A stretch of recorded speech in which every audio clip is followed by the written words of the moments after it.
Alrighty.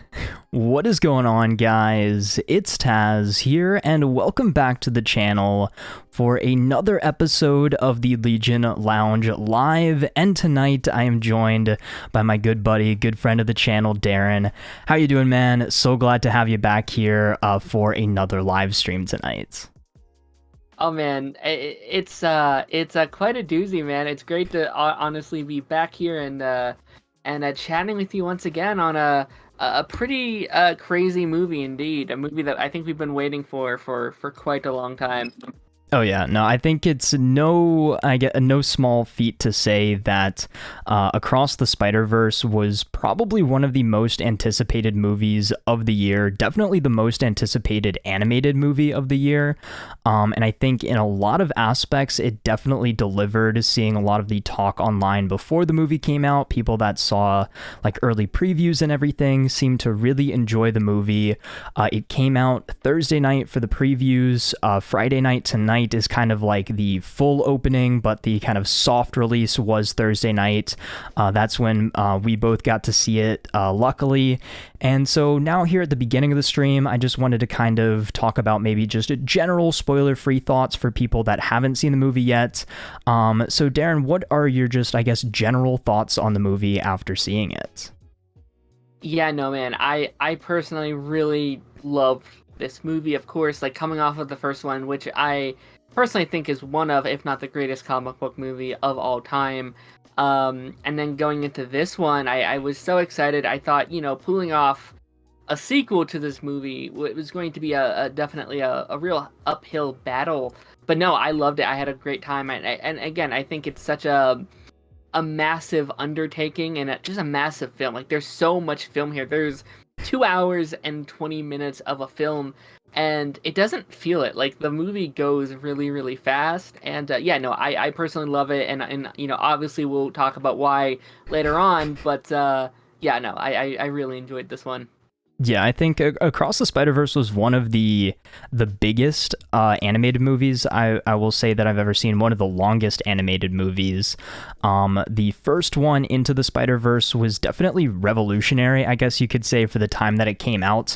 This animation style is something that a lot of people really, really loved about that first movie, myself included. And you see a lot of that kind of like a Spider-Verse animation style being thrown around out there for a lot of movies. Like, I know the new Puss in Boots movie, people were saying that about it. The Teenage Mutant Ninja Turtles movie that's coming out later this year, I know a lot of people are saying it kind of draws inspiration from Spider-Verse as well. But Into the Spider-Verse, obviously, I guess, invented this style of animation that just looks like a comic book come to life, and Across the Spider-Verse definitely takes that and just runs with it and is like, how much more ambitious can we get? How many more spider people, how many more versions of Spider-Man can we just interject into one film here? And that was definitely something that I think that this movie did really well on. I think just in a technical aspect, it built off of the first movie very well, but unfortunately for me, and I think that this is going to be the kind of unpopular opinion, it didn't exceed the first movie for me. Not to say that I didn't like this movie. I really, really did like Across the Spider-Verse. I just didn't love it as much as a lot of other people did. Yeah, I can I can see why. Again, I think there's a lot of movie here. There's a lot, and I think it throws a lot at you all at once. And I would say that is one of my, I don't think criticisms, but it is something that I've seen where it's like, oh, there's a lot in this movie, and there's a lot that happens all at once, and like to the point where I kind of came out of the movie and I'm like in a blur because so much happened so fast all at once. That's like, I need to see this movie again. I need to like revisit it and really pay attention to every single detail. And you were kind of talking before the stream, and like it's very much clear that this is a part one to a two-part story. And I feel like I can definitely see why maybe that could be frustrating, or you maybe want the whole picture before you say this thing's really good, or having that whole story could affect the overall experience for somebody. Oh yeah, exactly. That's kind of my whole position on it at the moment, and I'll get to that in a second. Did just want to address chat really quickly here. I see 3 Dubs in the chat. How are you doing? How's it going? Very excited to join you over on the Party Nation live stream later on next week on Monday. Really appreciate the invite. Can't wait for that. But how's it going? Thank you for being here. Hope you're doing well. Hope you enjoyed the movie if you've seen it. But yeah, back to just kind of, I guess, my controversial hot take that, is I'm not as big of a fan of this one as I was with the first one. I just feel like the fact that, again, it feels kind of like just a puzzle piece in the whole Spider-Verse story. While Into the Spider-Verse is definitely a standalone feature, I think Across the Spider-Verse is obviously just the penultimate episode as we're preparing for the finale with Beyond the Spider-Verse. And I think we all kind of knew that's where this movie was going to be setting us up for. It was going to be kind of like that bridging type film, a movie more so focused on character building, world building, and just exposition, a lot of exposition and everything like that, preparing us for that big finale that unfortunately we do have to wait a year for. And that's kind of my biggest, I guess, issue here, is that we have to wait an entire year for the continuation of this story. Yeah, I can get that. I think I personally like that. Like, I like having to wait because, I like when I look back to like Infinity War and like Endgame, my favorite stuff from both of those movies is not like the movies themselves, but like the talk I've been able to have with my friends for like a year straight, like leading up to it. So I do think there's a fun thing to be had where you can kind of just like talk about this movie and like theorize it for the like next 8 months or so leading up to this new movie.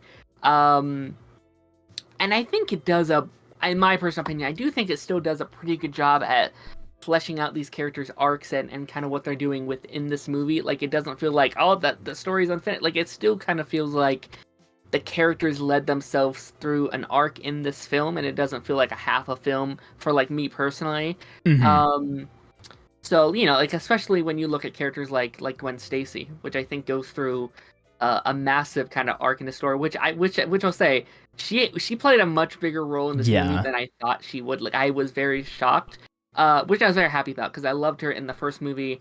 That she was great. I even wanted like some kind of spin-off with her. So to see that like a big like part of this film is her, I was very happy about that. Oh yeah, me too. She was definitely one of my favorite parts of the first film as well. And I guess that kind of brings us to one of the topics that we have that I was gonna save for a little bit later on, but might as well just touch on that right now.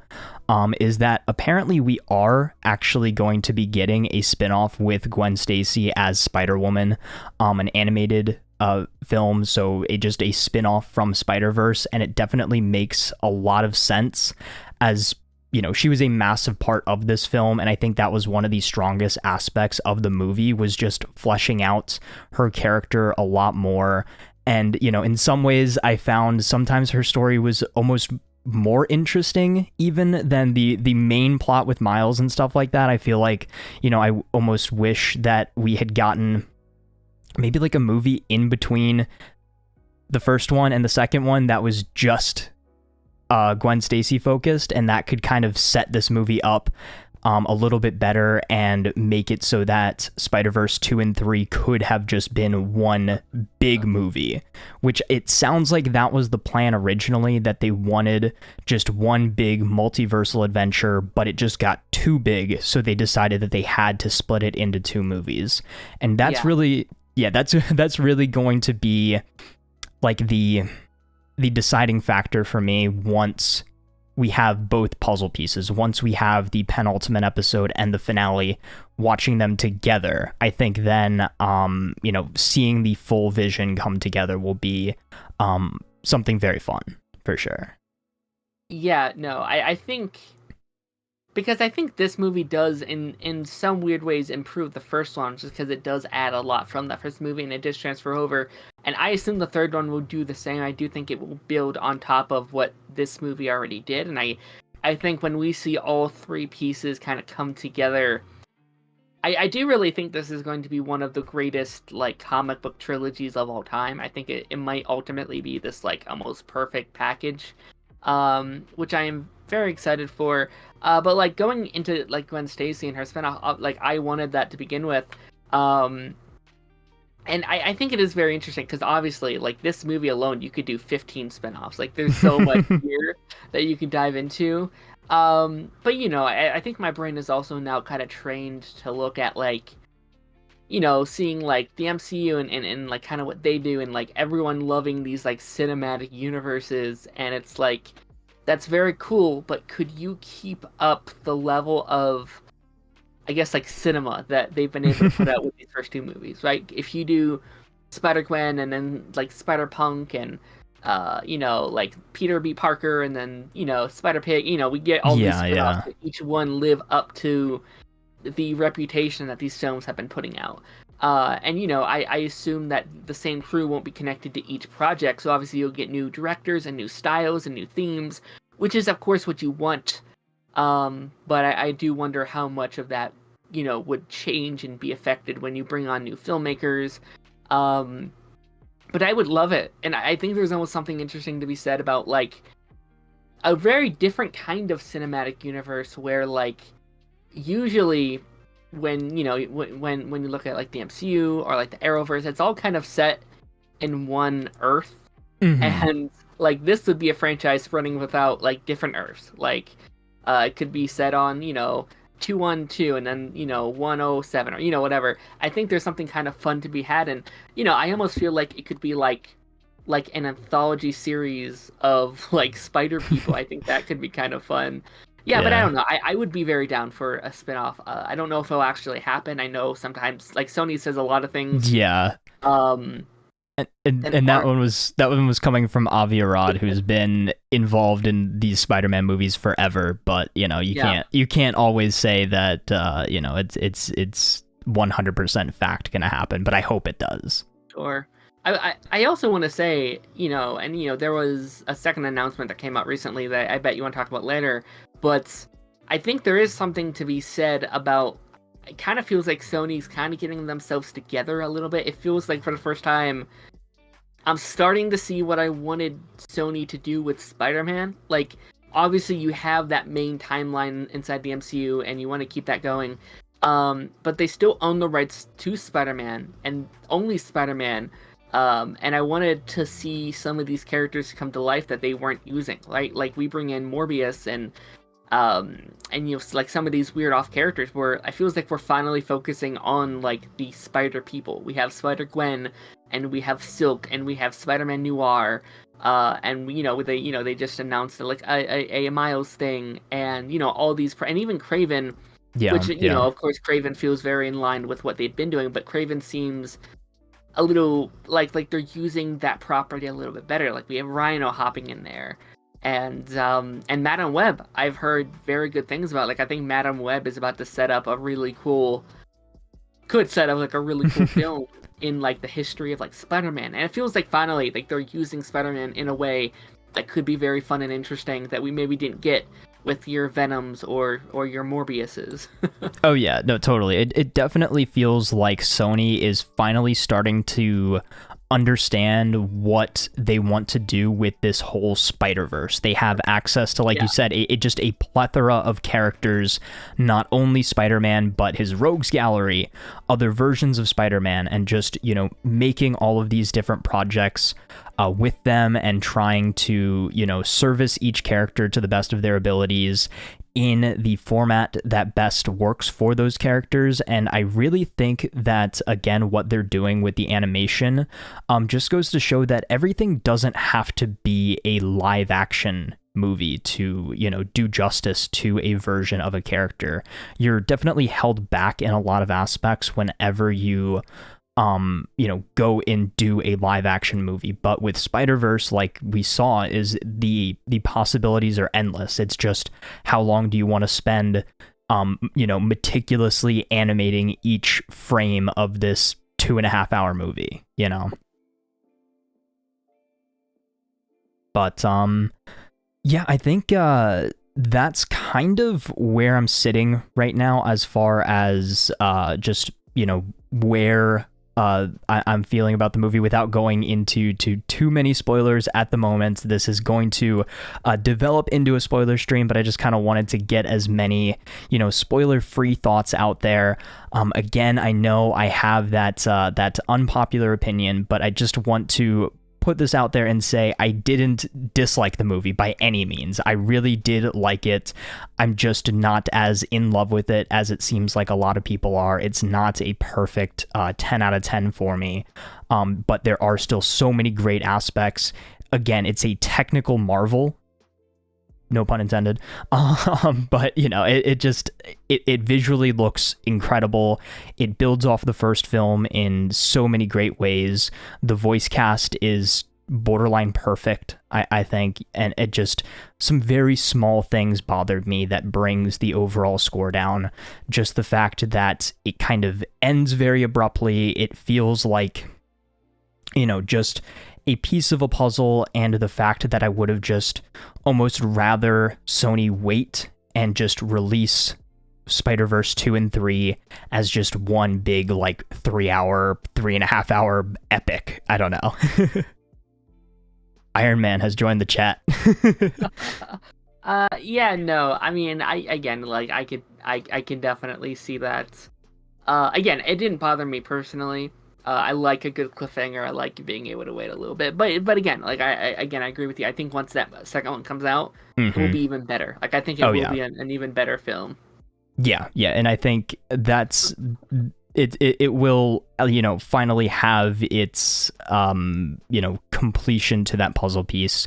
While Into the Spider-Verse was very much so a standalone movie, and I think that again, that's right. Kind of the other thing that almost hurts it in a way, is once Spider-Verse 3 Beyond the Spider-Verse comes out next year, how often will you just go back and rewatch this middle piece? That's the other I guess side of that as well. But was there anything else, I guess spoiler-free general thoughts that you wanted to touch on before we dive into full-on spoilers?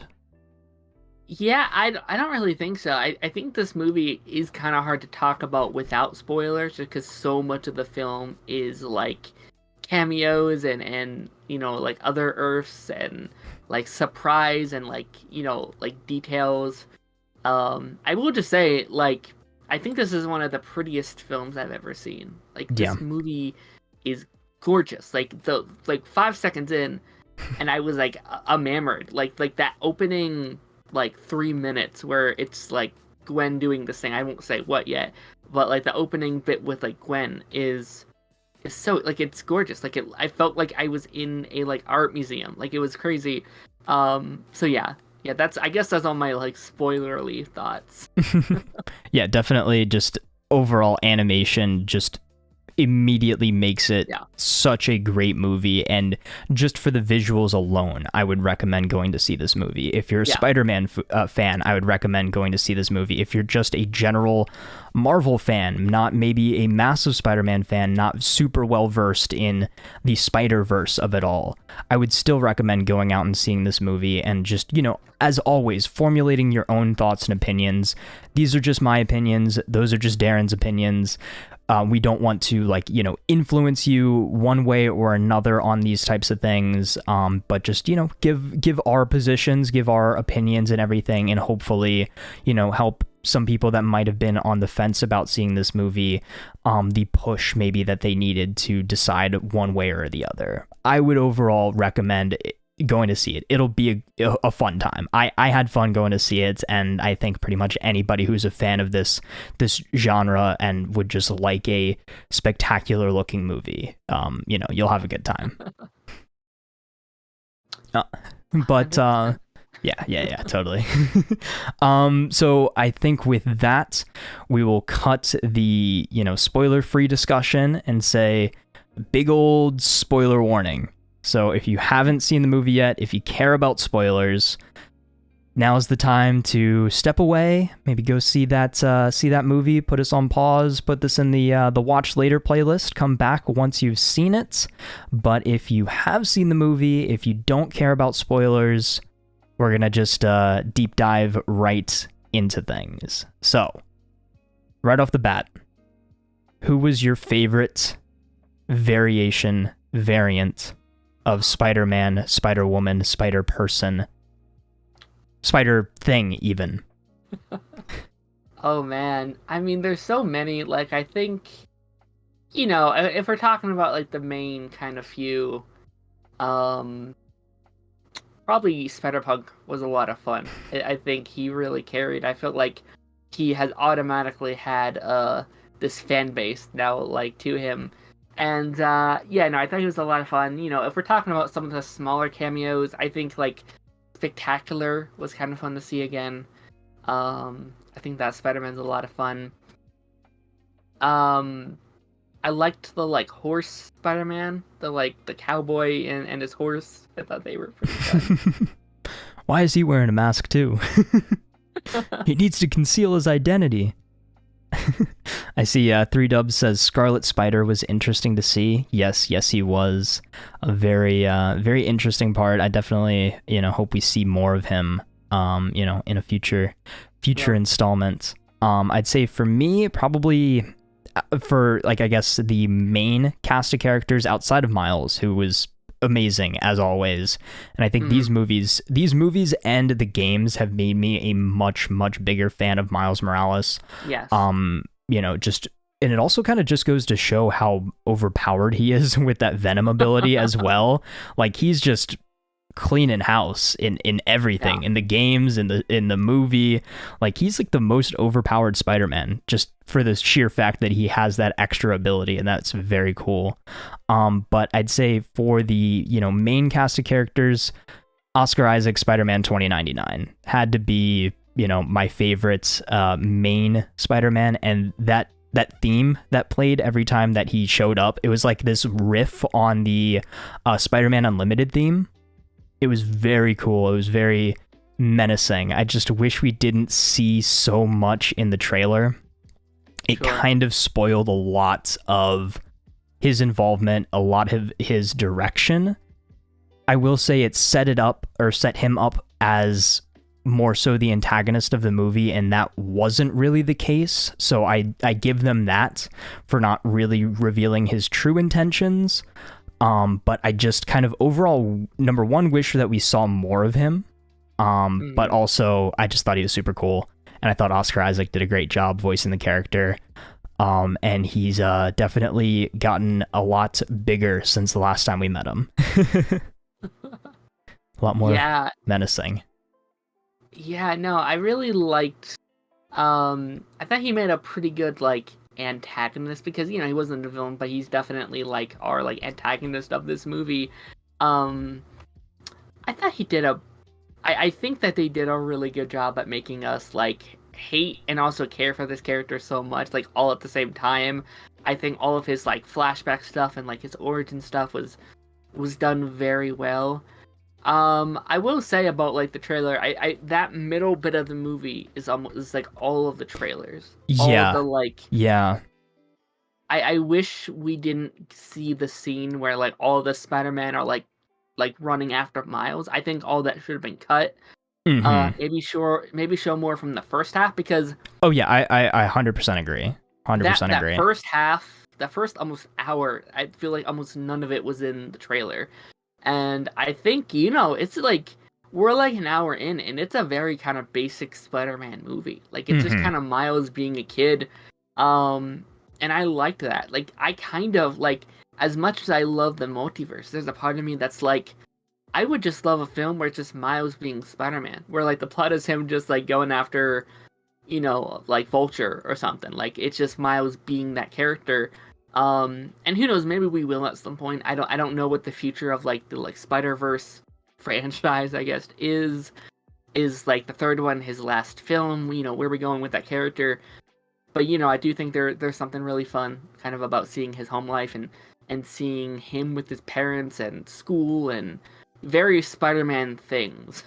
Yeah, definitely. I really did enjoy that beginning part of the movie as well. It just was very, very grounded, kind of showed how much Miles has evolved and how much he's really grown into that role of being Spider-Man on his Earth, and how, he's taking care of his city and everything like that. And I guess a little bit of like public perception as well, of Miles. We have, just random citizens and stuff like that. They know who he is.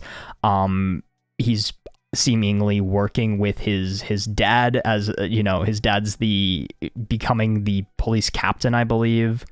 And he's kind of working with him as Spider-Man. I thought that those interactions were also pretty fun, where he's just like trying to hide, that he's actually Miles, but like giving him advice about, how to, ease up on him. He was like, that was pretty funny to me as well. But it did take quite a while for us to actually go across the Spider-Verse. So. Yeah. It definitely did, and it took kind of a while for even Gwen and Miles to like interact with each other. Like it's a good 45 minutes in until we actually see that. And yeah, I think there's a part, I do think that's one of the benefits of having a two-parter here, is that I did love how nothing was rushed. I think about the pacing. I've heard some people complain about pacing issues, and I feel like in some aspects I think that middle half does maybe struggle a little bit from pacing, and I just think when all of the Spider-Verse come in, and it's like, okay, move. But I think that first half and in that back half, the final act as well, I think it has really good pacing, and it's kind of nice that they get to take their time and spend with these characters and kind of just chill and have fun fights here and there. I think was a lot of fun. Oh yeah, I think this movie definitely did very well with interpersonal relationships with character moments, that type of thing. I think that they did do a very good job in that regard. Going back over to chat here just really quick, Three Doves talking about Miles and his invisibility ability. Yeah, I do wish it would last longer in the games as well. That would be fun. Maybe just make full on stealth portions where you just have to be invisible for multiple, or for just a longer period of time, and maybe we don't have to run out of it quite as quickly. It seems like Miles in the movie can just kind of use it indefinitely. There's no energy meter or anything like that. And then you do also go on to say that your favorite Miles quip was when the Vulture told him how he got there. Yeah, it was funny just seeing all these different aspects of different universes and stuff kind of collapsing in on itself. And it was very interesting to see how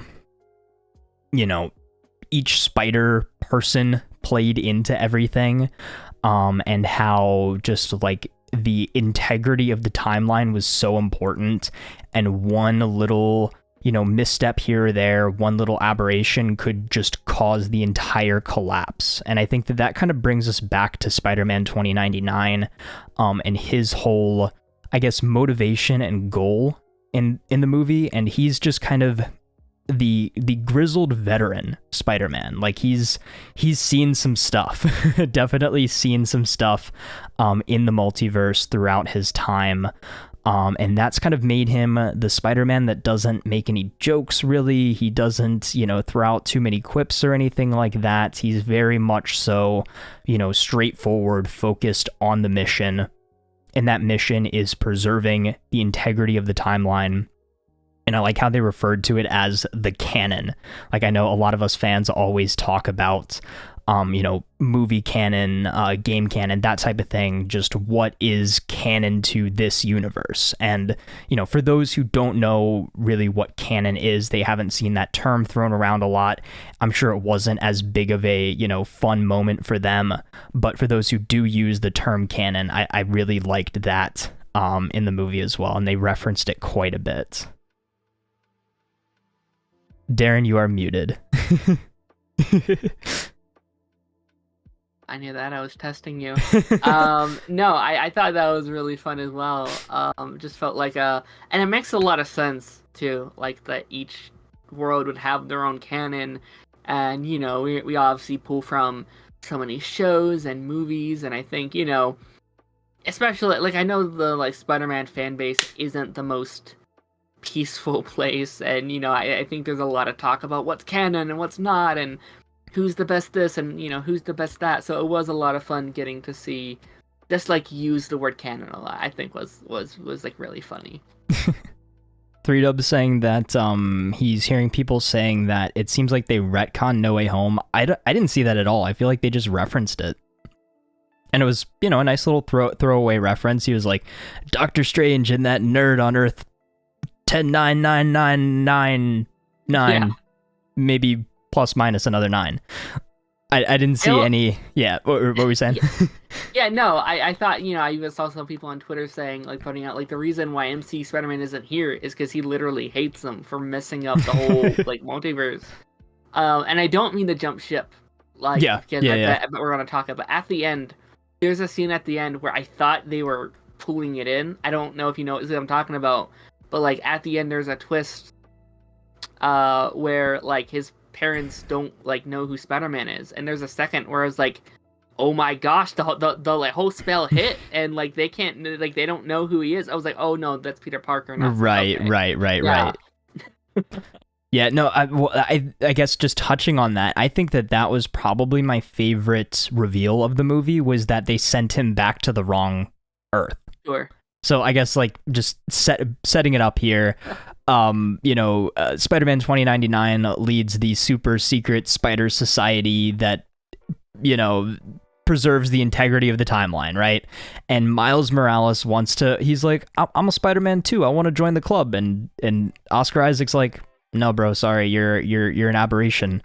And he's like, what? He's like, yeah, no, you weren't supposed to be Spider-Man. The spider that bit you was actually from another universe. And I actually liked the fact that they brought that up and it played into the movie. It's like another Chekhov's spider, if you will. Mm-hmm. So they mentioned that Earth 42 thing. And because that spider from Earth 42 bit Miles, it sent him back to the universe that spider came from.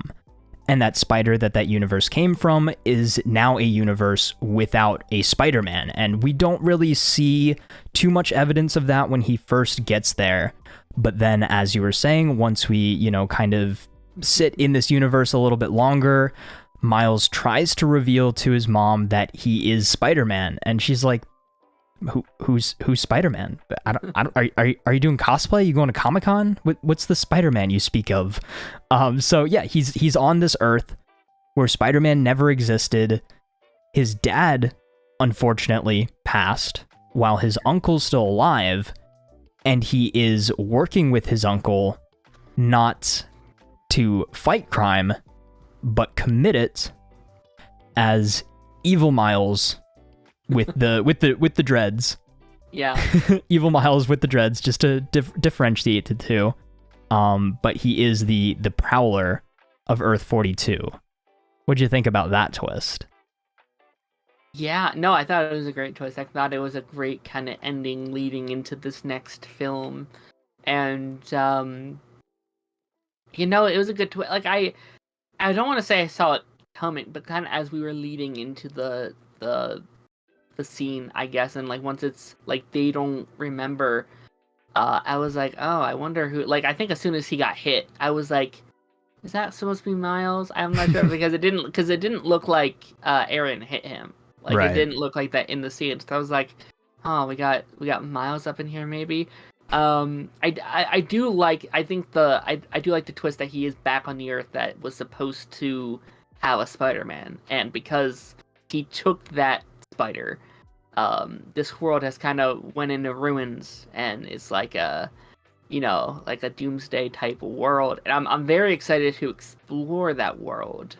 And I assume a lot of the opening of Beyond the Spider-Verse will be that, and I wonder if that's why it's called Beyond the Spider-Verse is because it's like this isn't a part of the Spider-Verse itself because it doesn't have a Spider-Man.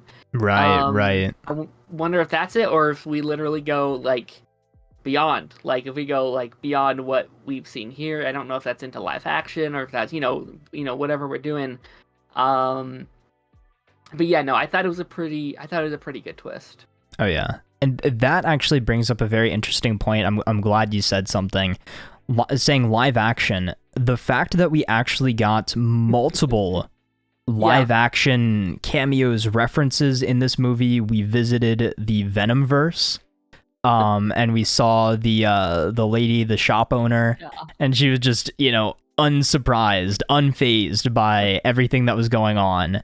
And then we got quite possibly the craziest cameo, like something that you would never think you'd ever see. Yeah. And it's Donald Glover, like real life Donald Glover, dressed as the Prowler. And he's just chilling. He's like, what are you looking at? He's there. And he looked really good. And that's amazing. And it's full circle. Miles wouldn't exist without Donald Glover, and he's there. That was amazing to see. Yeah, no, I mean, I'm glad he got that at least. I don't know what the future of like Donald Glover and Spider-Man is. Obviously, he was in No Way Home. We always thought it was going to set up a potential like Miles Morales popping up soon. We are getting that live action Miles Morales movie, but we don't know where that's taking place. I know Donald Glover is, I think, either directing or producing that other Spider-Man project. It's not Miles. I don't remember what it was. It was a weird project that I had never even heard of. So yeah, I don't know if we will or would ever get a full like Donald Glover in a Spider-Man project. But it was nice that he got this. It was nice that he got the scene. And I felt like that would have been a thing I would have been seeing theories about for months. Or, it would have got leaked online really early. And if it did, I didn't see it. But like that might be the most shocked I've ever been in a movie theater. Because again, like I knew nothing. Like with like Endgame and like No Way Home, like I heard a lot of these theories before going into the movie. I knew nothing about this. It was such a good cameo, I guess. I think it was just a smart cameo, too. Like, it was, of course, fan service, but it felt like it was done in a way with so much heart and love. It didn't feel like just fan service. Oh, yeah. No, I mean, and it was also very layered, too. It's like, oh, that's cool. That's Donald Glover. Oh, wait, he's dressed as the Prowler. And then if you know the backstory about Miles, you're like, oh, it's even deeper. And then you think about, too, the fact that he played... he was the Prowler, not suited up or anything like that, but he was that character in Spider-Man Homecoming as well. So then that kind of makes you think, is this the MCU version of that character as well? So I mean, there's just so many layers to it that, on the surface level, it's a very cool cameo, but the deeper you dig, you're like, this could mean so many different things. I wonder if at the end, like, because Venom did a thing with like the MCU, and I have a question about like what Venom did recently, in context of this movie. But like Venom crossed over with the MCU in a way that it wasn't like a full-on crossover, but they are connected. I wonder if like we end like in like a post-credit scene or something with like Prowler escaping back to his own Earth, and it's set up for like the MCU, Spider-Man, Miles Morales, whatever. It's like a nice little setup for that thing. I think that could be cool. But I was honestly thinking while watching this movie with Venom and about like characters that aren't supposed to be there and stuff like that. Like we have Venom's Venom in the like MCU now. I wonder if that would have anything to do with what we're doing here, because like that Venom's not supposed to be here, Yeah, that is true. So then that it technically is a to use a Legends term, an aberration that that Spider-Man 2099 would want to contain before there's a canon breaking event.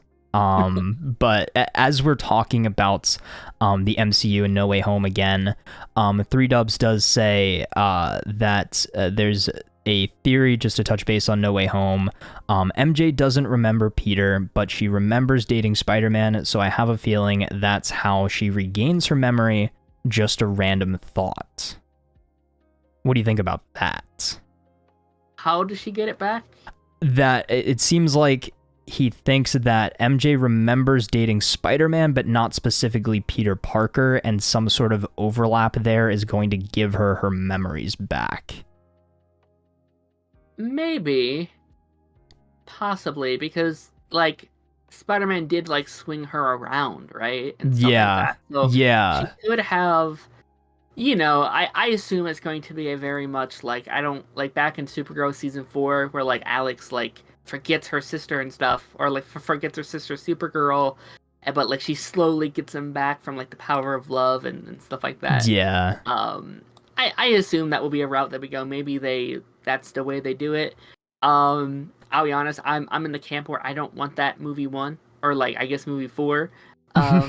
Or if we do, it's like the very end of movie 4.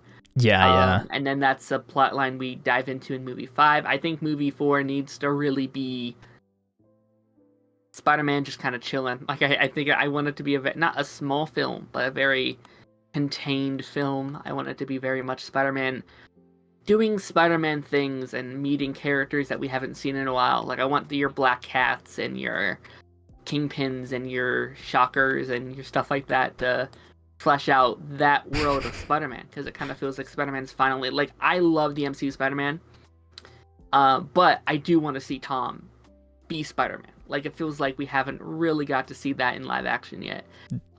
So I'm excited. Those are my thoughts exactly, honestly. Like, he to me, as much as those are good movies, have never felt like good Spider-Man movies, if that makes any sense. It's a good movie, it's just not a good Spider-Man movie. And Tom Holland has never felt like Spider-Man. He's felt like, you know, a lot of people throw this around, Iron Man or Iron Boy Jr. You know, like, that's kind of how I felt sometimes. Like, they've changed so much. They've, you know, thrown out the whole Uncle Ben stuff. You know, he apparently doesn't exist or something. I don't know. Then they kill Aunt May and, you know, try to make her the Uncle Ben. But the whole point of Uncle Ben is to, you know, make Spider-Man go down the path of being Spider-Man, but he's already Spider-Man. And then it just, like, so many things from, say, like the Raimi movies, the 90s animated series, so many aspects of classic Spider-Man that I love that have not been explored in the MCU yet, just because they're trying to connect Peter with the larger MCU so much. I feel like, you know, number 4 could be the key to actually getting a full-on, you know, disconnected from the rest of the MCU Spider-Man movie. And I think that would be the best direction to go. And like you said, if they bring in the Venom symbiote, if they bring in Shocker, maybe we could get the You can't escape me. I'll chase you to the ends of the earth. Would love that. Yeah. I'm calling it right now. I could actually see that being like a cameo that we get in the third movie. Like that feels very up their alley. Oh yeah. That would be great. That'd be great. I would love that. Speaking of more cameos, let's talk about a few other versions of Spider-Man that we saw. One that I loved, Lego Spider-Man. That was great. I was not expecting that. And I guess we also have Lego J. Jonah Jameson too. No, I love it. Like, I think they're just smart cameos. Like, I feel like most of the cameos are just so brilliant, and it was great. And like, I wish I didn't know about this character being in this movie before, but really exploring the larger scale of the MCU. I think it's really funny that Lego Spider-Man got an invite and not Tom Holland's Spider-Man. Like, that's really funny. He hates him that much. But no, I thought that was a lot of fun. And I also It's a very exclusive club. Jonah, man, no one can ever play that character again. He has, like, solidified himself as the like JJ. Like he is that character now JK forever. Like until he JK dies, Simmons. I don't want to see another character on the like big screen play that character ever again.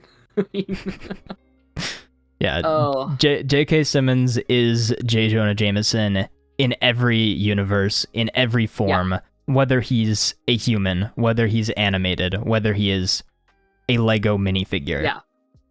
And like even when you don't cast him, they get someone that sounds like him. Yeah. Yeah. Yeah. He's just I think he might be the best casted comic book character. Like he's so good. Oh yeah, like when people always post, it's like, oh, who played a comic book role perfectly? J.K. Simmons as J. Jonah Jameson, 100%. So like good. that's you always think of him. Sure. I guess another actor that I could think of off the top of my head, that Carr that played Peter Parked Carr, perfect casting. Like greatest character of all time, Peter Parked Carr. That made me laugh way more than it should have. That was really good. This movie is like really like funny. Like this movie, it's funnier like, than the first one. Yeah. Oh yeah, I think that first half, I was laughing nonstop. Just the like opening where Spider-Man like explaining where he's been, and like his apology videos and all his things. Yeah. Cracked me up so. I made a mistake. Oh wait, I made another mistake. Yeah, no, that was really good. I loved that. Just all these versions of Spider-Man interacting, like it's good. Like it is really good. It's really, really solid. It's just a couple little nitpicks here and there. It's like, my brothers seem to really think I hated the movie, especially on our car ride back from the theater last night. Like you would have thought that I told them it was, a 1 out of 10. But like, I'm trying. I feel like I'm somebody who doesn't critique things as much as I should, and I'm trying to get better at constructively criticizing movies and TV shows, and not just being like super overly positive all the time about things, and finding actual things that I maybe didn't like as much as other people, actual plot things that I wasn't vibing with or anything like that. So, and I'm not like nitpicking it for the sake of nitpicking it or anything like that, but I'm just trying to view it from a very like critical aspect, I guess, if that's a way to put it. But at the end of the day, I still had a ton of fun. There were still a ton of great cameos. It looked amazing. It was voice acted incredibly. And I'll be in there opening weekend to see part 3 in a year's time. Yeah. I think weirdly enough, I'm the opposite, where like I did so much like critiquing when I was in like high school. Like I wanted to be like a film critic because like that's a thing I could do. And I think this culture is so like there's so much negativity. It's so easy to like get in on that and just hate things because it's popular. And I feel like more recently I'm just like, no, I like liking things, I like enjoying things. So I'm very more inclined to just be like, yeah, I like this thing. And obviously if there's something I don't like, I'll say it. But I think like I'm very excited to rewatch this movie. Because I my first time was just like, it's my birthday and I'm with friends and I'm seeing this movie that I've been waiting for like 3 years, and it was just a great time for me, I think. So a lot of this, at least this watch through, was just a lot of fun. So again, I'm very excited to watch it again and see half the cameos this time, because I mean, like, there's like, again, the like scene when like they're scoping through all the Spider-Man. I feel so bad for like all those breakdown channels. I do not know how they will like new rock stars. They will spend like 3 months breaking down this movie. It's going to be insane, and I'm excited to watch it because there's a lot.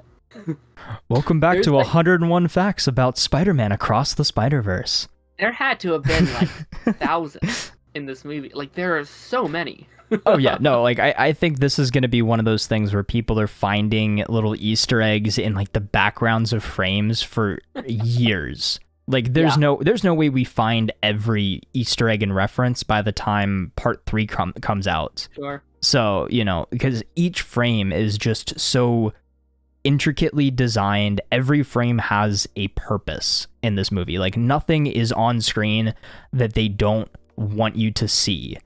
And like there's so many great things. Like I saw like on a random billboard. This thing cracked me up too. It just said soda.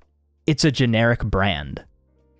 Like I didn't catch that. Yeah, I can't remember which universe it was in, but it just said soda. It's a generic brand. And I'm like, that's so small that nobody would ever think that would be important, but it's cool. It's cool to see that. It's cool to see the different art styles of each universe as well, and how each character carries over that art style no matter where they are. Like I think Spider-Punk definitely stood out anywhere he was in because of how unique his universe was. Toxic Strike says it was in Miles's universe. Okay, yeah, it was. I remember I leaned over to him. That's my bro. That's why he's got the Ratchet and Clank wrench right next to him. How's it going, bro? I thought you went to sleep. Oh man. Yeah, no, I thought, like I love a good cameo movie, and I think this one was better than they've been in a while. Like again, I love cameo movies and I love like references and Easter eggs, but I think we are getting to a point where it's like I've seen this movie before, and I think this did bring a lot of life back into it, because as there are tons of cameos and like references and Easter eggs, it never feels like the front point of anything. Like it always feels kind of like on the back burner of the main story that is Miles and Gwen. Like there's even that sequence where like Spot's hopping from like Venom's Earth to the like Lego Spider-Man Earth, and like that's all happening, and those are all very cool. But I'm still just excited to get back to Miles and Gwen. Yeah, totally. And here's something that I thought about. I'm not sure if you will agree with this or not, but do you feel like some of the side characters somewhat overshadowed Miles in this movie? Do you think that happened at all? I think that might be like a rewatch thing for me, because I really liked Miles in this one. I will say, like, I think Gwen is a co-lead here. Like I think she's just as important to the story as Miles is. Maybe for a little bit. Like I heard a lot of people complaining about the fact that we spend 20 minutes opening with Gwen. And of course, that's the thing I loved. Yeah. I thought, like, go ahead. Sorry. No. I'm not saying it like in a bad way or anything like that. Okay. I think that these characters like stood out like incredibly, but I'm just wondering like if in some regards that they stood out maybe more than our lead. Yeah, I think a little bit, and I think it's just because there was so many of them, and there was so like you had to spend your attention like so thin, but I think the art, like I think the main beats of the story is still about Miles, and it's still about him being Spider-Man and his arc. And I think like we obviously need to build up the story that like he's trying to save his dad, and we have to really explore all these other Spider-Man for that to work. Like we have to see why, like what happens when like you save one. So, yeah, I would say to an extent maybe, but nothing that bothered me in like any way. Yeah, totally. That's kind of how I was feeling as well. I think it was good to have a lot more of Gwen in this movie, especially because I felt like she was a character maybe we didn't see almost enough of in the first one. Sure. So I'm glad that we got to see a lot more of her character, and a lot more of her backstory, kind of, what's going on her Earth and everything like that. Sure. That wasn't the way that I had envisioned the movie opening, but I actually in the end really liked that as our reintroduction. I will say though, yeah. so go ahead. No. I was on to change topic, so go Okay, ahead. yeah. No, so will say though, my biggest complaint about Gwen in this movie. Let's see if you'll pick up on this. When she gets to Miles's universe and she sees his, his room and everything like that, she goes over to the shelf, pulls this nicely pristine, boxed up action figure off the shelf, and opens the box. She opens the box. If somebody opened my Funkos, I don't know what would happen.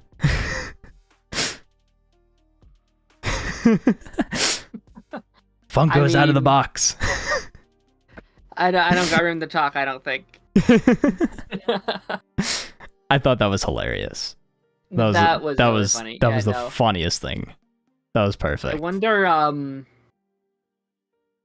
know where I'm taking this. Like, I wonder if they don't come in a box in her Earth. Like, ooh, maybe. I don't know, something weird. Maybe they're worth more out of the box. That's a possibility. That's a possibility. Wanted to kind of swap back over to what you were talking about a little bit earlier, though, with the whole Miles having to decide, or deciding that he wants to break canon in his universe and save his dad, who is, destined to, fall, I guess is the best word to use for that. And that's kind of the fixed point, if we want to use another DC term here. The fixed point in each spider person's life is that a big figure in their lives passes and pushes them forward on their journey. But Miles, now he knows about it. He knows what the Spot is planning on doing because he threw a bagel at him.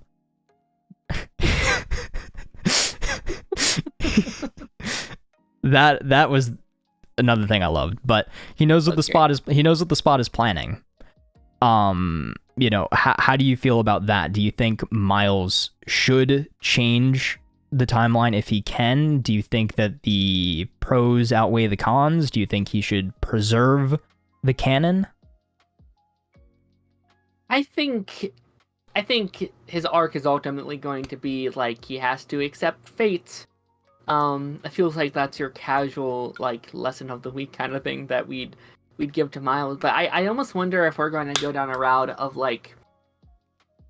the canon is that it's supposed to break canon, right? Like, Miles is already Spider-Man and he's doing such a great job, and I wonder if the whole time this was what was supposed to happen on this Earth for this ongoing story here, and ultimately that is he almost kind of going into that idea that anyone can wear the mask, and on this Earth he was always supposed to be Miles, even if its course of action was different than everyone else's. Oh yeah, no, I definitely like that. The fact that he's already broken canon by being Spider-Man. Yeah. That no matter what he does, preserves the integrity of his timeline because he is Spider-Man. That's just what he is destined to do.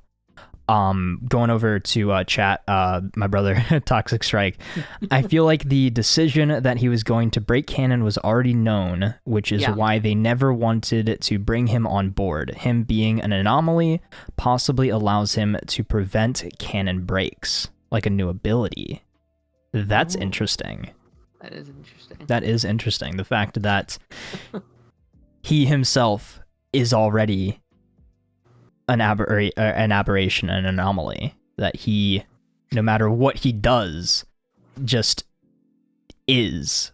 However, I think the only thing that goes against that is the fact that he saved the police captain in Spider-Man India's timeline, or on that Earth, and that caused a canon breaking event. So I think that would go against Miles being able to do that in any timeline.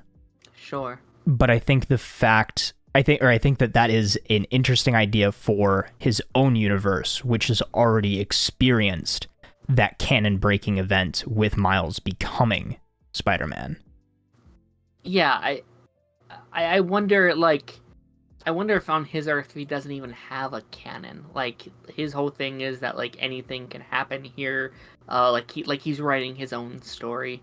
I will say I think this movie like you can obviously watch these two movies and not be it, but I think it is enriched if you have seen a lot of these other Miles Morales stories. If you played the Spider-Man games and there his father does die, I Yeah. think it does add a lot to like, oh my gosh, like that is normally the canon, is that his father dies and then his uncle is Prowler and he has to face off against his uncle. You know, this whole story, I think it does really work very well.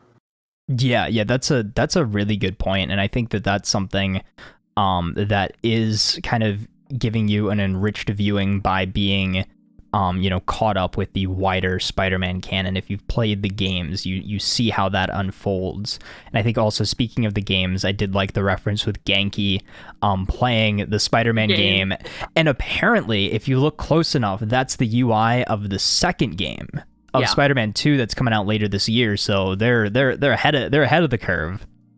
Sure. So I think those two games coming out the same year, it's going to feel very weird. Like I think you're going to look at this game in almost like a meta way. Now. Yeah. Just knowing. Actually, like... Sorry, go ahead. No, go ahead.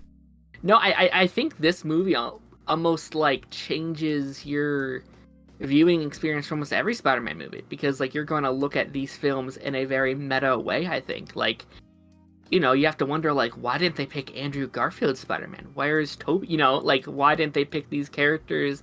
Where are they? What are their canons? So I think that's kind of interesting. And I think it'll make you look at like even the 90s animated Spider-Verse thing that they did, a very small scale version of this, but it'll make you even look at that in a different way now. Sure. And going back over to chat really quickly here, we've got one from Averill Brown. I hope I pronounced that correctly.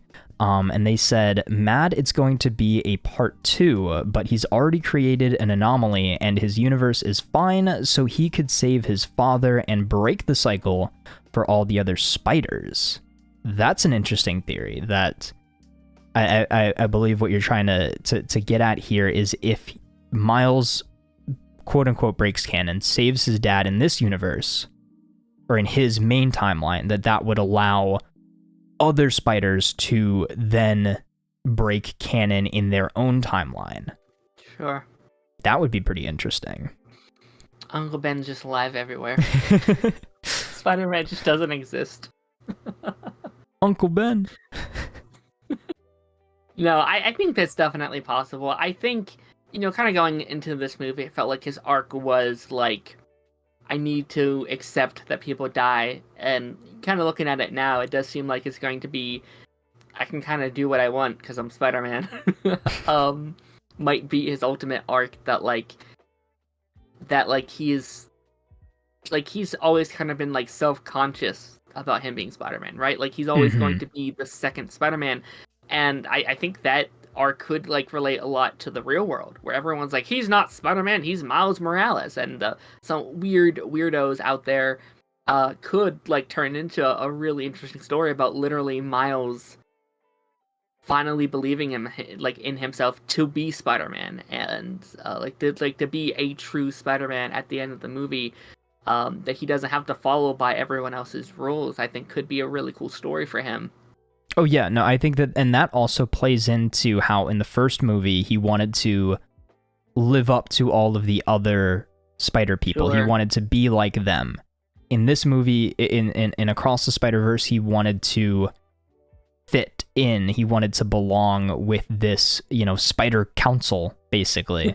Yeah. But I feel like by part 3, his hero's journey will be realizing he doesn't have to, put himself in the criteria of what, a normal Spider-Man, a normal, version of the character would be, that he himself, just by, putting on the mask, by being a hero, by protecting his universe, by being that only Spider-Man, that he is, for all intents and purposes, the Spider-Man. Miles is him. Yeah. I will say, I think there's something to be said about Spider-Man literally outsmarting almost every single Spider-Man, like him, like basically beating all of them, I think is just a testament to this character in this version, and again, how powerful Miles can be, because I think Miles could be like better than Peter in many ways. Oh yeah, I think in power wise, he's definitely more powerful than Peter. Like they're literally they have to give Peter the symbiote in Spider-Man 2 just to make gameplay wise make it equal. So I think that's pretty cool. Another chat here from Strike. Backtracking a bit, speaking of 90s Spider-Man, it was shown at the end of their Spider-Verse arc that there is a world where Uncle Ben lives, and that doesn't break canon. I feel like that's an interesting point, where I guess certain universes obviously unfold in different ways and stuff like that, and there obviously has to be one out there where Uncle Ben lives. Sure. But does that cause Peter to still go down the path of Spider-Man? And so would there be a Spider-Man to break canon at that point? Would it matter, or is that just an alt universe randomly out there somewhere? Was there anything else, I guess, as far as the spoiler talk that you wanted to mention here? If not, I have a couple small little articles here that I wanted to touch on, and then if you feel like it, I did pull up our Spider-Man rankings if you want to touch on that very briefly. Sure. I think one of my favorite parts of the last movie was Peter B. Parker.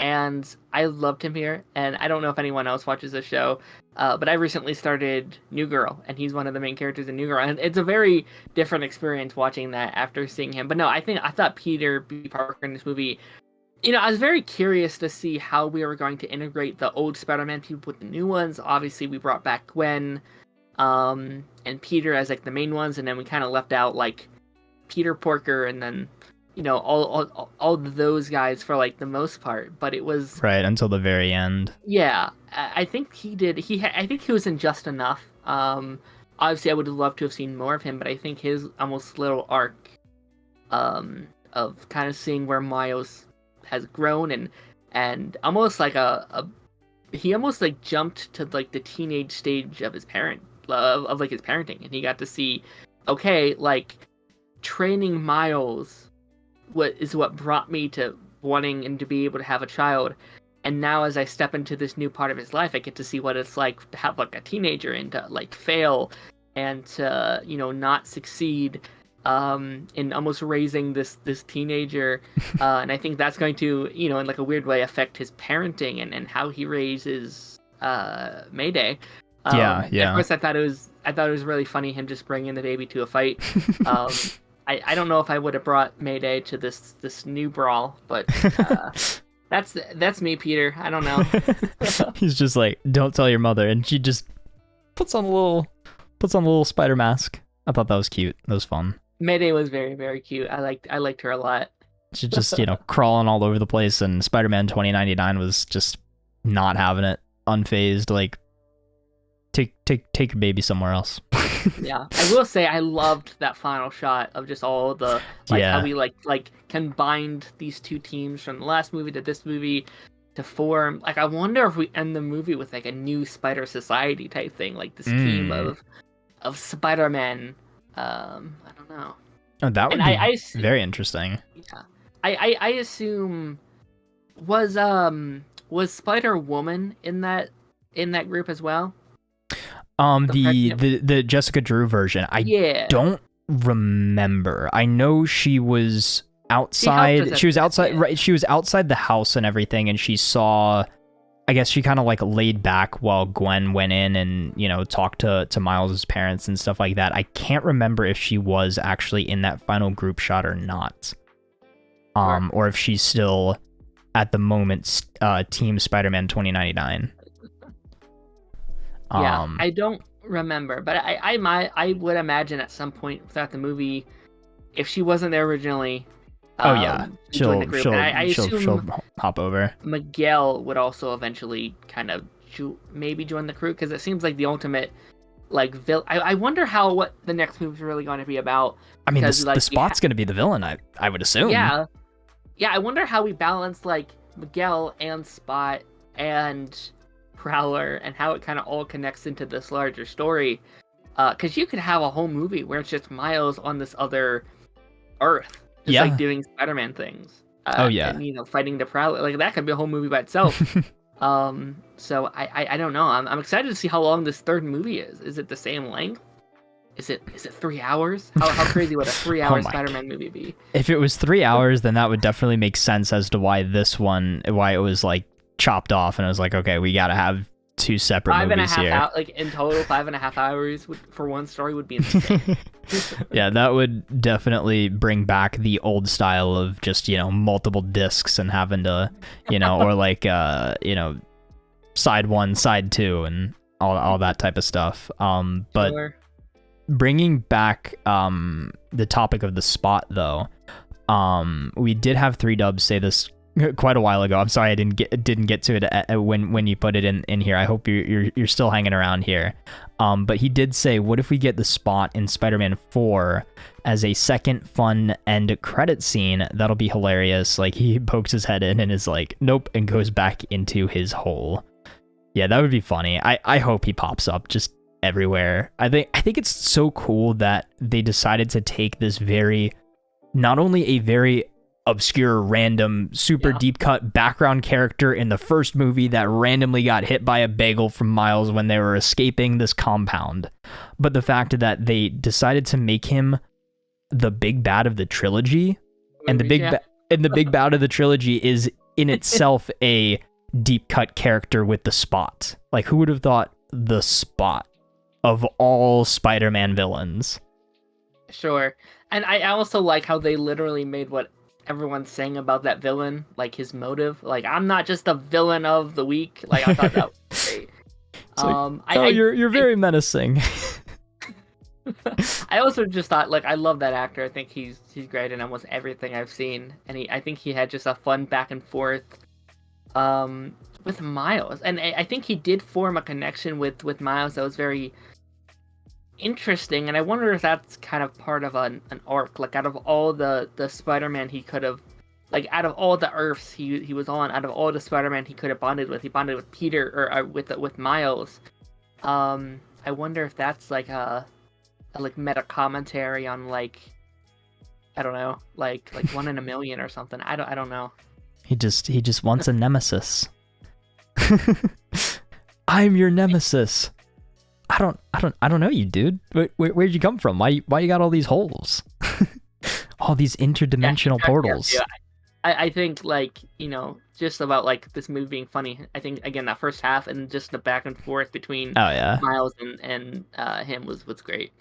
Oh yeah. I do have to ask, like, obviously, it doesn't all have to connect to, like, the MCU, but movie 3, you think we see, like, Tom Holland or Andrew Garfield officially, or Toby officially? Because we saw Andrew and Toby in this one as, like, clip show type cameos. We didn't see Tom, right? No, I didn't. I don't believe, outside of obviously the Earth reference.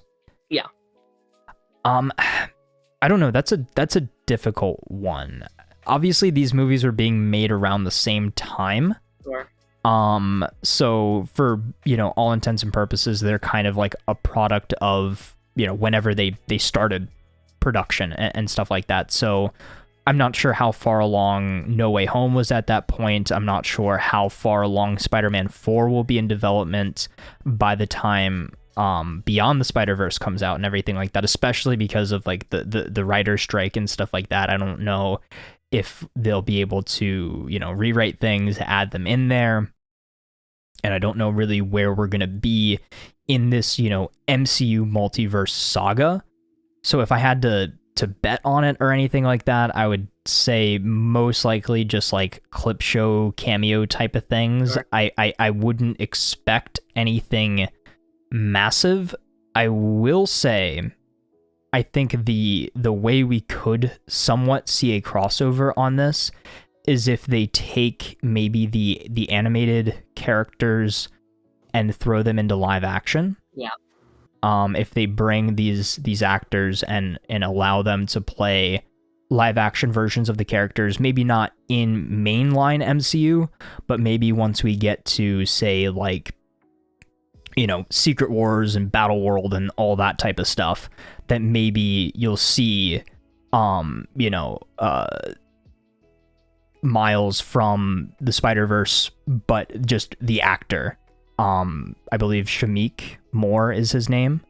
You know, he could play a live action Miles. We would see Haley Steinfeld as a live action Gwen, which wouldn't be too hard because she's already Kate Bishop. So, you know, I feel like that's maybe the overlap there, but I don't think we're going to see a massive MCU crossover. Sure. I think Secret Wars would be a... I have a feeling they're going to fit as many people in Secret Wars as they can. And I think there might be a reason why they separated the Earth's numbers in this movie, because originally it was the same as the MCU was the same as the comics. Mm-hmm. And this movie does establish it's different now. I would not be surprised if that's why, is for that they can pull in these characters and put them on in the MCU. Even if this is not main, like, I doubt they would have a big part in the movie. Like, I seriously doubt they would. But even if it's just like a little quick cameo of Miles jumping into live action for a second. Oh yeah. And working like how crazy would it be if you have all four of the like Spider-Man, Andrew, Tom, and Miles all together? Oh yeah, that would be something. I'd love that. And speaking of live action, something that we somewhat sort of touched on earlier.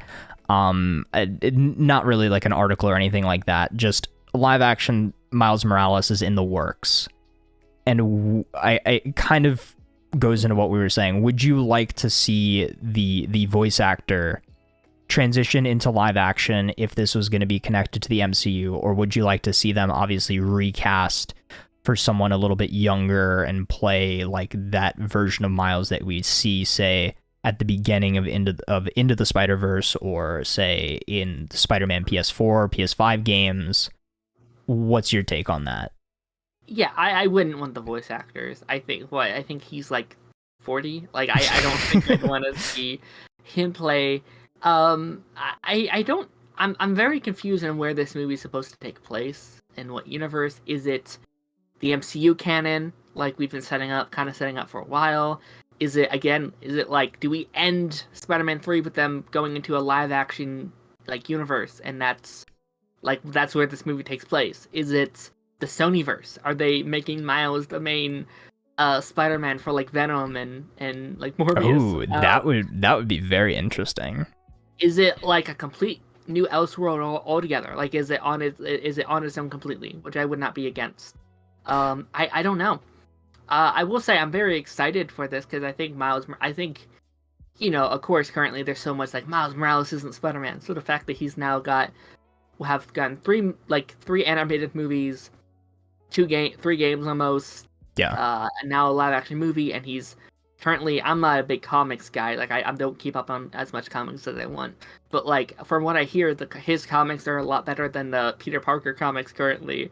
So I love that, and I think Miles is on his way to becoming a household name. And I think that's very cool. It's hard for that to happen outside of your main comic book character. Like, it feels like he's on his way to becoming like a Wally West, or to like what Barry Allen was to Jay Garrick. You know, I think I don't know, maybe someday Miles could be like the main Spider-Man, and I think that's kind of cool. Oh yeah, I mean, I love that analogy. I was kind of thinking that the same thing is like, he is basically what Wally West is to Barry Allen. He is to Peter Parker. Like, he is Spider-Man just as much as Wally West is the Flash and Barry Allen's the Flash, and Peter Parker's Spider-Man. Miles Morales is Spider-Man. He is just the successor, and I think we're far overdue to see him in live action. And I think, just like you said, the success of these animated films makes it, I think, now a priority for Sony to bring this character over into live action because they've seen how popular he has become and they see how much of a draw that is, I think. And obviously it's a business, and they're very much so in that business aspect of things, and I think that's just a smart move for them would be to bring Miles into live action, and I can't wait to finally see him come into that space. 100%. I'm excited. I'm just curious where he is. Yeah, totally. Was there anything else you wanted to add on the spoiler side of things before we hop into just this ranking here?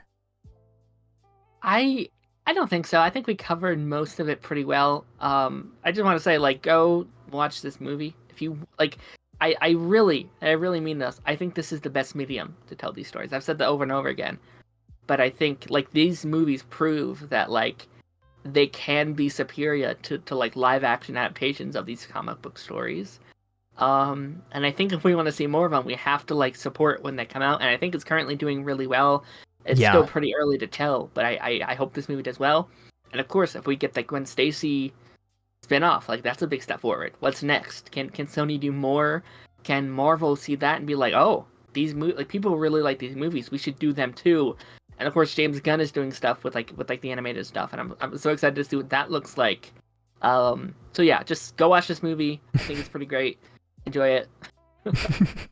Yeah, I agree, and like I don't normally rank things. I'm definitely in a lot better spot with this movie now, just like get my thoughts out there. I think that really helps too, to formulate an opinion, is just talking everything out. Writing down notes is great and everything, but it's good to have a conversation. It's good to bounce ideas off of each other, and it's great also to talk to someone that might not have the same opinion about the movie as you do, and you could find some common ground in there.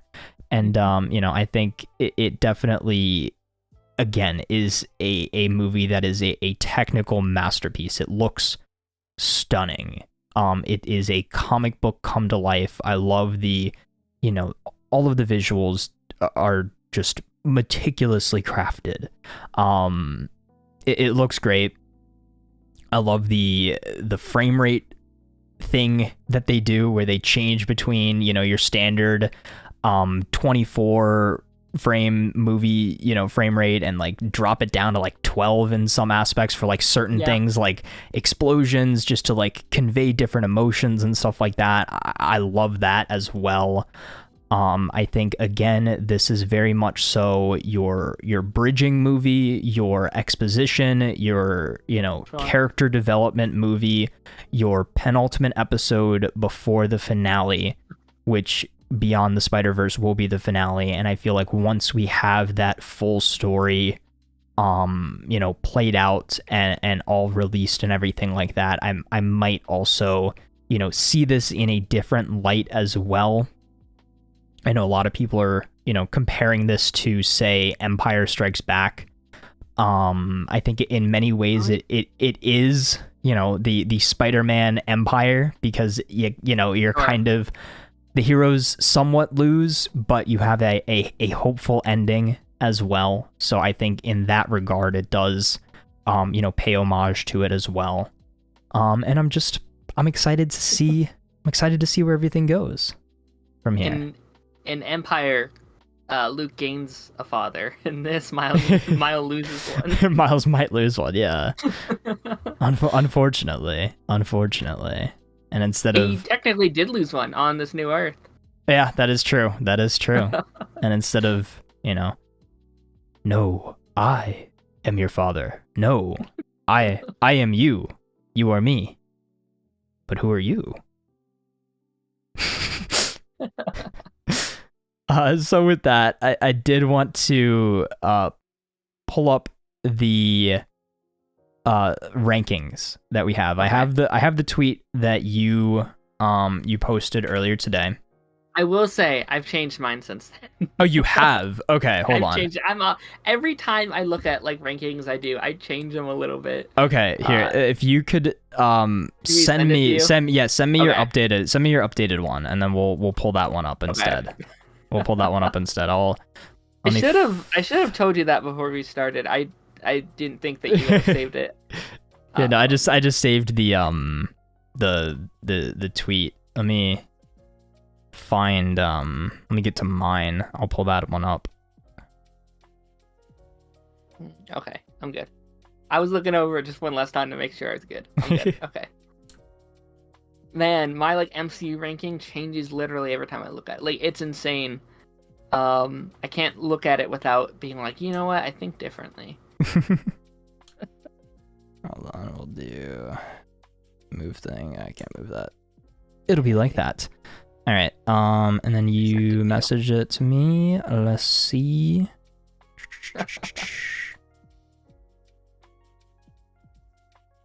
Put that in its own tab. Make it a little bigger. There we go. I think our rankings are almost opposite, which should make for an interesting chat here. Okay. So get yours pulled up. Okay. Explain. Okay. I can't tell if you have it pulled up on your side. I do. Okay. Or it should be, yeah. So, so yeah, I go back and forth a lot, especially in my bottom two with Spider-Man 3 and then Amazing Spider-Man 2. I think Spider-Man 3. I should say I like all these movies. Like I think every Spider-Man movie is at least fun. I can put almost any of these on and have a decently good time. I think those bottom two the least much, but I think Spider-Man 3 is a very fun and goofy movie. I think it's a lot of like it's very 2000s campy. But you know, I do think that it's kind of messy compared to a lot of the other Spider-Man movies. I think, you know, I think him kind of being a dick before he even gets to like symbiotes, not a big fan of that. I think everything with like retconning the like his uncle's murder and, you know, of course having the three villains in there. And, you know, obviously three villains can work, obviously. We kind of had three villains in this last movie that we just watched. But yeah, I personally think it's not my favorite. Am I going through all of them, or just just like a general, okay. just like generally go through them, and then I'll go through all mine. Okay, and then Amazing Spider-Man 2. Now it's the most conflicting Spider-Man movie for me because I think it's weird because I think it's one of the worst made Spider-Man movies, and I think I have the most problems in this movie than I have in any other Spider-Man movies. But on the flip of that, it also has some of my favorite Spider-Man moments of all time. I love certain aspects of this movie. I think Andrew Garfield is my favorite Spider-Man actor. I love that guy so much. I think he is Spider-Man to me. And like his thing with Gwen in this movie is great. His like ongoing thing with like him interacting with like the kid is really just like that's Spider-Man to me. Is like him being that like neighborhood Spider-Man. I think the like Gwen Stacy fall is one of the coolest looking Spider-Man moments of all time. I think that ending with like him versus Rhino is like really really good. But you know then there's just like I think everything with like Electro and certain things with like Goblin and things that just don't work for me at all that I'm not a big fan of. And that's why it's so low. But you know again there's also moments that I really really like here. And then Amazing Spider-Man 1, so indifferent of. I don't care. I'm very indifferent about that movie. It's okay. It's fine. It's not great. It's not bad either. Kind of that middle of the road movie for me. And then No Way Home, Far From Home, I'm sorry. Far From Home. I like Far From Home a lot. I think there's some small little issues. You know, there's obviously scenes that Twitter has torn apart 10 times over. I don't need to do that. But I enjoy this movie a lot. I think it's a really fun Tom Holland movie. And I think in some way it improves upon No Way Home. And I think in some some formats it goes the other direction. It goes a little bit too far. I think there is an arc here about Peter becoming Spider-Man and doing the opposite of what a lot of the internet says Tom Holland Spider-Man is, and then there are scenes that like contradict that idea as well. So yeah, again, very middle of the road. I still really love it though. And then the first Spider-Man movie, I think that's a great movie. I think it's really like it's a perfect kind of setup for what Spider-Man is at its core and who Spider-Man is. I'll be honest, and I know this might be a hot take, when it comes to your list, I'm not a huge Tobey fan. Ooh. I know that's kind of a hot take, and weirdly enough, like this movie came out the year I was born, so it should be like he should be my Spider-Man. But I watched all the movies during COVID, so I don't have like an emotional attachment to any of them. Okay. And I don't know, I like those movies a lot, but I don't love Tobey as Spider-Man. I've never really seen Tobey as Spider-Man. Interesting. So it's an interesting perspective. I know. And then No Way Home. I like No Way Home a lot. I know a lot of people don't. I think it does age much better looking at what No Way Home did. I mean Homecoming. I'm sorry. I don't know if I said. No, you're good. I thought you skipped over Homecoming for a second, and I was like, oh sorry, wait, no, you're good. Homecoming. You're good. I really like Homecoming. I think it ages quite well. I like the new perspective on this version of Spider-Man. He's very different from the normal version of Spider-Man we've seen before. But I like that. I quite enjoy that. I like I think this movie almost does best for like the friendly neighborhood Spider-Man, because he is just kind of in his city protecting those people that he loves. I love Vulture. Vulture is probably, out of all these movies, he might be my favorite Spider-Man villain. I really love the Vulture. I think Michael Keaton does an amazing job. I think that scene when he's like when Vulture is like revealing himself to Peter is one of the best moments in the entire MCU. That moment as an audience member when he opens the door and we realize that they are the same people, it's so good. Again, I think there's some issues here. Like I don't think it's perfect. I do think they do rely on the Iron Man stuff a little bit too much at times. And I ultimately think like I love his ending where like he decides not to be an Avenger, and then the next movie he's an Avenger. Yeah. Obviously not this movie's fault, but like I think that makes this movie a little less impactful. If he would have just been that friendly neighborhood Spider-Man, and he continued to do that through No Way Home, or I'm sorry, Far From Home. To me personally, I'm trying to hurry here. I'm so sorry. No, you're good. You're good. You're good. Far From Home, it's just like it goes back and forth because I understand there are some nitpicks here and there, but I think it's just hard not to love that movie. It's an experience. It's, as a Spider-Man fan, it's magical. And I think Peter Parker's ultimate arc here through this movie is really good. And just like I think it's so easy for this movie to be a straight cash grab and just have those two Spider-Man swing around for like 5 minutes and call it a day. But I think the way they introduce them into the plot is really special, and I think it's a fun movie. Obviously, some issues. I think dialogue is obviously an issue, and some of the ways they tell the story could very much be improved. It very much, I think this movie out of all these films feels the least like a film and as like an amusement park ride, as like okay, we're setting it up here and now we got all these characters. And as much as I love it, I do think that is a slight issue when you kind of look at the scope of current MCU. Now I have Spider-Man 2, masterpiece. Like, it's a perfect superhero movie. Just front to back, it's I talked about not liking Tobey as much, but I don't think it mattered because the story and the writing, and I think this is just kind of Spider-Man at his peak, and I think it's early 2000s superhero movies at its peak too. I think it just kind of like it's what I think of when I think of that era of superhero films, and I love that movie a lot. And then Spider-Verse 1 and 2, I think right now are like interchangeable. I like them both the same amount. I put Spider-Man, the newest one, first, just for now, mainly just because it's the only one I saw in theaters. I didn't see the original in theaters. So that experience I've had with it, of course, like I went on my birthday and I watched it with friends, and I just had a great time. And, we had the epic cliffhanger that like we ended the movie and we're all looking at each other like, yo, what the heck? That was so cool. And it was such a fun moment. And I think once I rewatched this movie and then rewatched the first one as well, that might switch around. Maybe I'll like the first one more again. I don't really know. But that's my list, I guess. Okay, awesome.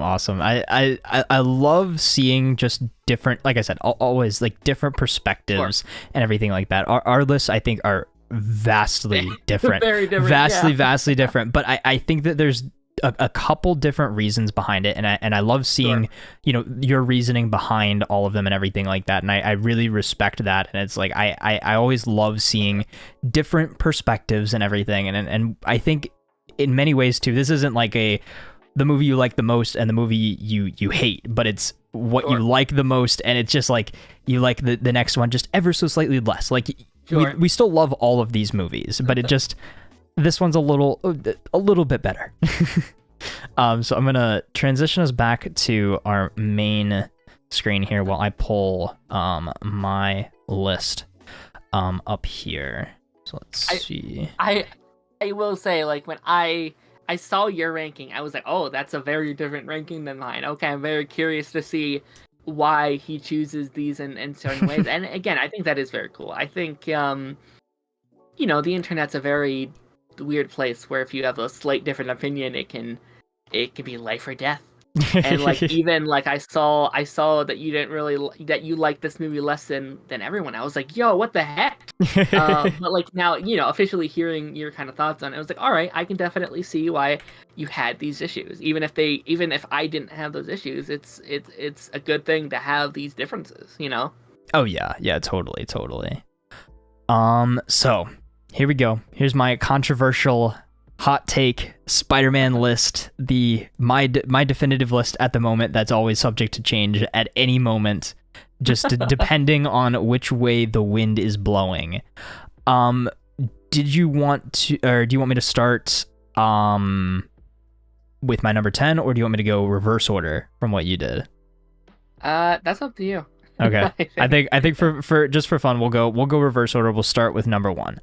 Number 1, original Raimi, Tobey Maguire, Spider-Man. My connection with the Raimi trilogy really boils down to the fact that I grew up with these movies. Like, these were my favorite superhero movies. I watched these on repeat all the time. I remember just watching them any time that I could. And the first Spider-Man movie is just, in my mind, the perfect origin story. And yeah. I'm a sucker for a good origin story, and if it's done well, I love it. And just the way this movie, it just, sets up Spider-Man so well, it sets up the trilogy so well, but it is also just a very standalone Spider-Man origin story. If somebody knows nothing about the character of Spider-Man, and then you show them this movie, I think that they will, instantly be, very well versed in just, the very basics of what makes Peter Parker Spider-Man. Sure. And also the suit is amazing. My number 2, I've got Into the Spider-Verse. I don't think that's a very controversial spot to put it. How dare you? It number 2, it looks incredible. It was, so big for the time that it came out. I still don't think any movie that's tried to replicate the animation has done it as well as Into the Spider-Verse, obviously outside of Spider-Verse 2 because it's the exact same animation.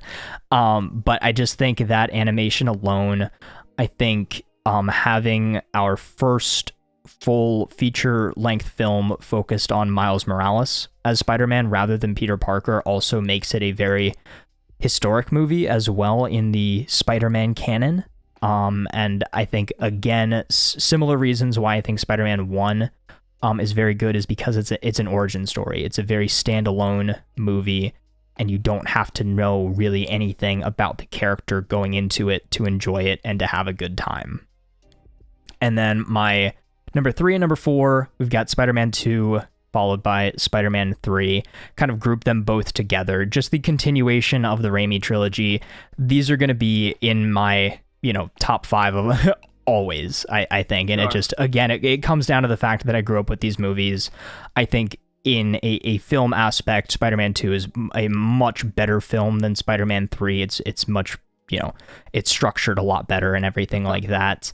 And you've got Spider-Man. He's been at it for a little bit. He knows what he's doing. It's not an origin story anymore, and you just get to see him, be Spider-Man. And then Spider-Man 3, we introduce the symbiotes. We introduce so many more villains and everything like that. It was a little cluttered at points.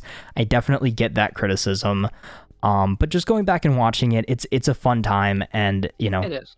Tobey Maguire is my favorite Spider-Man. Like, I think that's pretty obvious here. I'm a big Tobey fan. And that's why I'll round out the first few with Spider-Man 2 and Spider-Man 3. And then after that, I have our newest addition to the Spider family with Spider-Man Across the Spider-Verse. I think, again, in many of the same reasons why I ranked Into the Spider-Verse up so high, or the same reasons I rank Across the Spider-Verse where I have it as well. I just don't have that nostalgia connection like I do with the Raimi films, and I just don't feel like I can place both of these ahead of Spider-Man 2 and 3. So that's kind of why I have it here at number 5. My 6 and 7 are Amazing Spider-Man 1 and followed by Amazing Spider-Man 2. At first, I wasn't the biggest Andrew Garfield fan. I will say that, but he's definitely grown on me over the years. I will say he's my number 2 Spider-Man.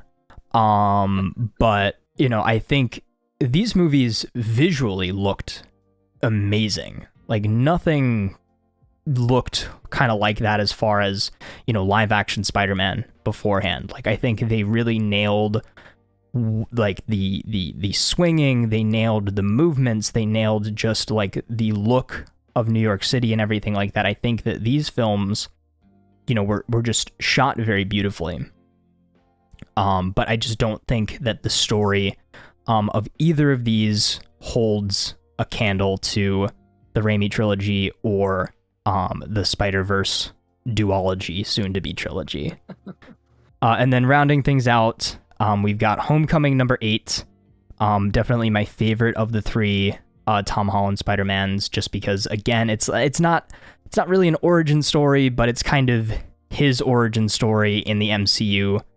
Somewhat. I loved Vulture, like you said, Michael Keaton. Great to have him with any kind of like, in any of these superhero movies. I think he's always a great addition. Then we have Far From Home. This is one that I really liked when I first saw it, but I slowly saw the cracks in it, and just the fact that it tried to, or that it had, I guess that, not that it tried to, but that it had to connect so closely with the wider MCU. And I like Spider-Man being a character on his own.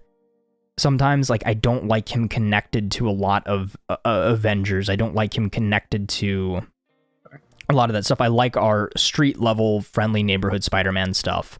And this was the exact opposite of that. Not to say, again, that it was a bad movie or anything like that. I think, again, the way that I like to say or talk about the MCU trilogy of Spider-Man movies is that they are good movies, just not good Spider-Man movies.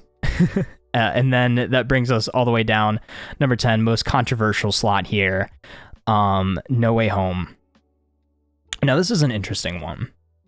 This came out at a very, very interesting time. There was a lot of hype around it. There were a ton of leaks. So I kind of went into this movie knowing everything. So there wasn't that surprise aspect that I'm sure they wanted to have in it. I felt like the plot was somewhat loose. I felt like a lot of these cameos were just kind of thrown in there as like, hey, remember these really, really good Spider-Man movies? Remember this version of Spider-Man that you love, this version of Spider-Man that you love? They're here now. They're back. But it didn't feel like those movies to me, unfortunately. There was something off about it. And not that I didn't love seeing all of these versions of Spider-Man interact. It's not that. It just, I don't know. Maybe I had too high of expectations for it just because of how highly everybody was talking about it. But I just came away from it feeling slightly disappointed and, like it was just a cameo fest at the end of the day. And that's, not what I'm looking for in a Spider-Man movie. But the way it ends off, it seems like Spider-Man 4 could finally be the MCU's attempt at replicating the magic of, say, the Raimi trilogy or the Andrew Garfield movies, or even the Spider-Verse films. So that's kind of where I stand. That's kind of where I stand. Sure. Like I really like the Tom Holland Spider-Man trilogy. Like I am a big fan of those films, but I there's something I think to be said about like wanting to see Spider-Man do Spider-Man things going forward. And I think, obviously I think you can have Spider-Man in Avengers and you can do all these things and you can have, Daredevil show up and stuff. But I think these next at least 2 movies need to kind of be very on their own and very, if that's Black Cat or if that's Venom or if that's Scorpion or like whatever it is, I think he definitely needs to be Spider-Man. Oh yeah. It's interesting as I almost feel like they did it out of order in a way. Like I feel like we should have gotten that, those very grounded Spider-Man stories where we're building out the Rogues Gallery, we're building out the friendships and everything like that are very closely tied to Spider-Man himself, and then slowly have him being introduced into the wider MCU and everything like that. Spider-Man from all the animated series, from even the games and stuff like that. He's never super closely linked with, say, like the Avengers or anything like that. He's very much so on his own, but he will team up when he needs to, when the time comes and everything like that. But for the most part, he does really stick to that on his own friendly neighborhood Spider-Man type of character. And that's just where I hope we see him next time. And I think Tom Holland really has the potential to portray that very, very well. I still think my favorite version of Peter that he played was in Homecoming.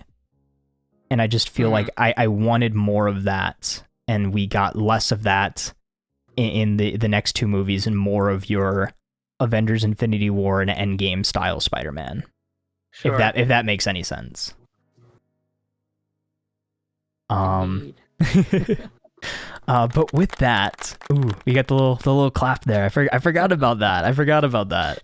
But with that said, I just wanted to say a massive thank you to you, Daren, for hopping in the stream, for talking about Spider-Verse, for bringing your immaculate ranking of all the Spider-Verse or all the Spider-Man films and everything like that. Thank you so much for hopping on the stream and everything. It's always a pleasure to talk anything comic book with you. Thank you for being here.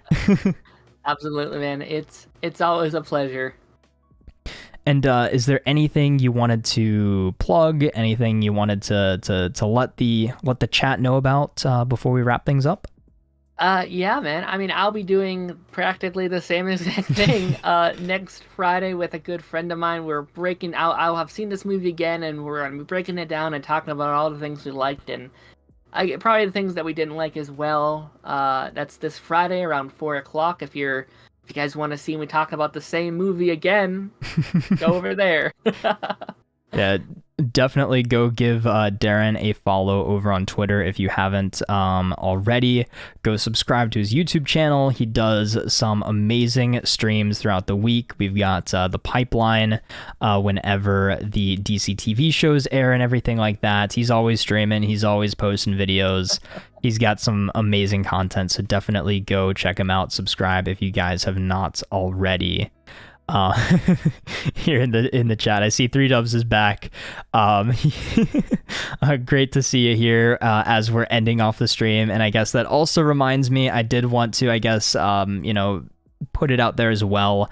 I will be appearing on the spin-off of the After Party, Party Nation Live. I've retweeted the link and everything to that. I'm very excited to talk to you guys about just, whatever we end up talking about over Monday afternoon, Monday night. Daren, I believe you will be there as well. I will not actually. I'm working. Oh, you are? Okay. Yeah, but you can take my place. Okay, I will be filling in for you this week. That'll be pretty fun. But yeah, no, it'll be a great time. And yeah, so I just wanted to say thank you guys again so much for being here tonight. Thank you so much for just chilling with us, for chatting about Spider-Man Across the Spider-Verse. I hope you guys enjoyed. If you're catching us on playback, thank you. If you saw it live, thank you so much for being here. But with that said, but until next time, guys, I did it out of order. But until next time, guys, it's been Tazz, and I'll see you guys in the next video.